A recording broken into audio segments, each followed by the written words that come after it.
Hi, I'm John. The autumn sun shone through the tall oak trees, casting soft shadows on our large family estate. Today, the place was filled with the chatter of relatives as we held our annual family reunion. The warm air smelled of roasting meat and fresh pie. My wife, Anna, who was very pregnant and glowing, stood beside me, smiling as we greeted cousins, uncles, and aunts arriving in large groups. "Honey, isn't it wonderful to have everyone here?" I asked. Anna squeezed my hand, her eyes scanning the crowd. "It is, but stay close. You know how your mom can be," she whispered. I noticed my mother, Helen, moving through the crowd, her eyes sharp and observant. As the day went on, the polite greetings turned into deeper conversations. Julia, my cheerful sister-in-law, joined Anna and me near the edge of the garden, offering some relief from my mother's watchful gaze.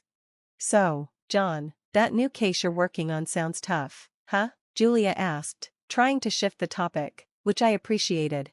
"Yeah, it's complicated, but it's nothing compared to handling family dynamics," I joked, though my eyes drifted toward where my mother was standing with my aunts, occasionally glancing at us. Anna noticed and tensed. "I wish she would just say what's on her mind. This silent judgment is exhausting," she muttered. "She just wants what's best for me, or at least that's what she thinks," I sighed. As the sun began to set, everyone gathered around a long table on the lawn for dinner. The air was filled with the sound of conversation, the clinking of silverware, and glasses raised in toasts. It was almost perfect, until my mother sat directly across from Anna and me. "John, I've noticed you've been busy with work lately. I hope you're still making time to ensure Anna is comfortable," Helen said, her voice sharp enough to make a few relatives stop eating for a moment. "Mom, Anna's doing great, right, dear?" I said, placing my hand on Anna's. "Yes, Helen, I'm fine and capable of looking after myself, but thank you for your concern," Anna replied, politely but firmly. Helen's lips thinned as she paused, her fork in the air. "Well, with the baby coming, you can't be too careful. I read an article the other day about how important it is for expectant mothers to avoid stress." "Really, Helen, I'm fine. John's been wonderful, and Julia has been a great help, too," Anna said, trying to shift the conversation. Julia quickly caught on and jumped in. "Absolutely, and wait till you see the nursery we've been working on. John, maybe you should show your mom the photos. It's coming together really nicely." And with that, the dinner continued. Helen's comments became sharper with each passing moment, subtly criticizing Anna's choices, from her diet to her decision to keep working late into her pregnancy. The tension at the table grew, and relatives exchanged uncomfortable glances. Finally, I stood up, tapping my glass to get everyone's attention. "I'd like to propose a toast," I said, "to family, by blood and by bond. May we always support and uplift each other, no matter what." Everyone raised their glasses in agreement, and for a brief moment, the mood lightened, but Helen's tight smile as she sipped her wine told me that the evening wasn't going to end peacefully. As the sky darkened, I had a feeling the real trouble was yet to come. Later in the evening, the warm atmosphere of the reunion started to fade, replaced by unease. The laughter and happy conversations that had filled the grand hall earlier were now replaced with a tense silence as we all moved toward the dining area for dessert. "Anna, wait till you try the lemon tart I brought. It's Julia's favorite," Aunt Margie said brightly, trying to lift the mood. "Oh, I'm sure it's wonderful. Julia's been talking about your baking all day," Anna replied, smiling as she linked arms with Julia. The two of them headed upstairs together, their dresses similar in style. But behind them, Helen's eyes narrowed as she mistook Julia for Anna. Her steps quickened, driven by a mix of resentment and a misguided sense of protectiveness. "I need to speak with you now, Anna," Helen called out, her voice sharp and urgent, but she was really calling out to Julia. Julia turned around, confused. "Helen, I think you," she started, but before she could finish, Helen, acting on impulse, pushed Julia. Thinking it was Anna, Julia lost her balance and fell down the stairs. The sound of her fall filled the hall, followed by horrified gasps as she hit the ground with a thud. "Julia!" Anna screamed, rushing down the stairs as the family stood in shock. Helen froze at the top of the staircase, her face pale as she realized the terrible mistake she had made. I pushed through the crowd, my instincts as a lawyer kicking in despite the personal horror unfolding in front of me. "Someone call an ambulance," I said, trying to keep my voice steady. John's command cut through the chaos as he knelt beside Julia, assessing her injuries. "Why would you do this, Helen? She's your niece. Anna's voice trembled with a mix of rage and fear. Helen, flustered and stammering, waved her hands helplessly. I thought she was you. I just wanted to talk. By pushing her down the stairs? John's voice was cold, his eyes searching his mother's face for an explanation that made sense. Moments later, Julia was taken away on a stretcher, and the house fell into a heavy silence. John pulled Helen aside, his tone a mix of disbelief and authority. What's going on, Mom? Your behavior tonight wasn't just out of line, it was dangerous. What did you think Aita was going to do? It's all those articles and talk shows, Helen muttered, wringing her hands. They say some women trap men with pregnancies. I thought she was manipulating you. Manipulating me? Anna's my wife. We're expecting a baby together. How could you believe such nonsense about her? John's frustration mounted as he ran a hand through his hair, struggling to understand how the mother he once knew had become someone driven to hurt out of irrational fears. I got scared, and seeing her, or who I thought was her, brought it all up, Helen admitted, her voice breaking. John shook his head, trying to process her words. Anna needs me, and Julia deserves justice. We're going to sort this out, but right now, I can't even look at you.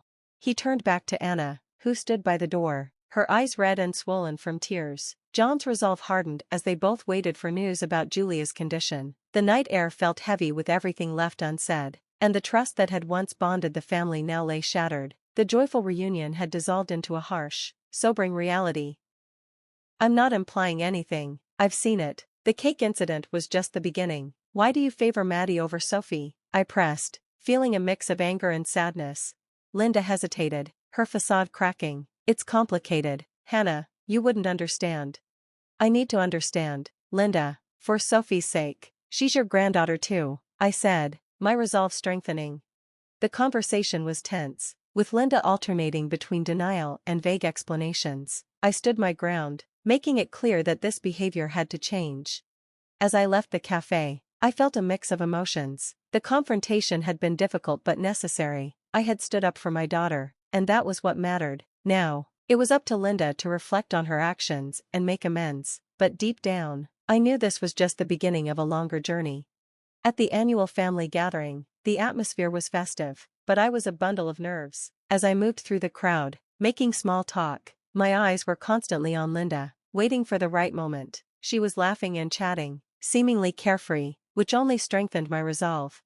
Finally, I found my chance. Linda was alone, refilling her drink. I took a deep breath and went up to Linda. Linda, can we talk in private? I asked. She looked surprised but nodded and followed me to a quieter corner of the room. I want to talk about Sophie and Maddie, I started. I've noticed that you treat them very differently. It's not fair to Sophie. Linda looked defensive. You're imagining things, Hannah. This is ridiculous. No, I'm not. Others have noticed too. The way you focus on Maddie and barely acknowledge Sophie is clear as day. It's hurting Sophie, and I won't stand for it. The conversation was intense. Linda kept denying and making weak excuses, but I stood firm, presenting all the evidence I had collected. As our voices got louder, some family members started to listen in, moving closer to hear. This needs to stop, Linda. You're playing favorites, and it's harmful, I said, my voice rising with emotion. Finally, Linda's facade cracked. All right, maybe I've been more attentive to Maddie, but it's only because she needs more support.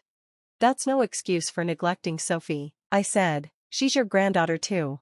The room fell silent as family members listened closely. Linda looked around, realizing her actions were being exposed. I didn't mean to hurt anyone, she stammered, her voice shaky. It's not just about intention, Linda, it's about impact. Your actions have consequences, I said. Linda tried to apologize and make excuses, but it was too late. The truth was out. As the confrontation ended, the family buzzed with whispers and shock. It was clear they saw Linda in a new light. In the days that followed, I noticed a change. Linda became more isolated, and her usual charm couldn't hide the truth revealed at the gathering. People started treating me with more respect, recognizing the strength it took to stand up for my daughter. Sophie, blissfully unaware of the details, seemed happier and more at ease. That was what mattered most to me. The confrontation had been tough, but it opened the family's eyes to Linda's true colors. It was a turning point that I hoped would lead to a healthier and more honest family dynamic in the future. In the aftermath of the confrontation with Linda, my life began to change significantly.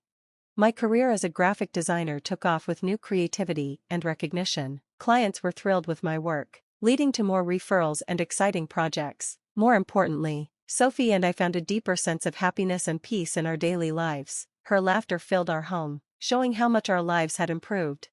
"Mom, you're the coolest mom ever. Look at all these people loving your designs," Sophie said one evening, her eyes wide with excitement as she looked at my social media feed. I smiled, feeling a strong sense of accomplishment. "We make a great team, don't we, sweetie? Together, we can achieve anything." Meanwhile, Linda's situation within the family was changing drastically. The once respected matriarch was now facing the consequences of her actions. I heard about her struggles from family members, who spoke with varying degrees of pity and disdain. Linda tried to organize family events, but the responses were often lukewarm. Invitations were politely declined, and her calls and messages often went unanswered. At a family barbecue, I saw firsthand how Linda's status had fallen. She tried to mingle, but people responded with polite nods and quick exits. Gone were the days when family members sought her advice or laughed at her jokes. Instead, they exchanged uncomfortable glances and found reasons to walk away. "Did you see how Aunt Linda was practically ignored when she tried to join the card game?" one of my cousins whispered to me. "Yeah, it's sad, but after what happened with Sophie and me, people are seeing her true colors," I replied, feeling a mix of vindication and sadness about the situation. The change in how the family treated me was noticeable. I went from being just Linda's daughter-in-law to being seen as a strong, independent person who stood up for her child. My opinions were valued, and my company was appreciated, a sharp contrast to Linda's growing isolation. As Sophie's next birthday approached, I was determined to make it special and drama-free. I organized a small, intimate party at our home. The joy and laughter that filled our house that day were a far cry from the previous year's chaos. "This is the best birthday ever, Mom, you're the best," Sophie said, surrounded by her friends.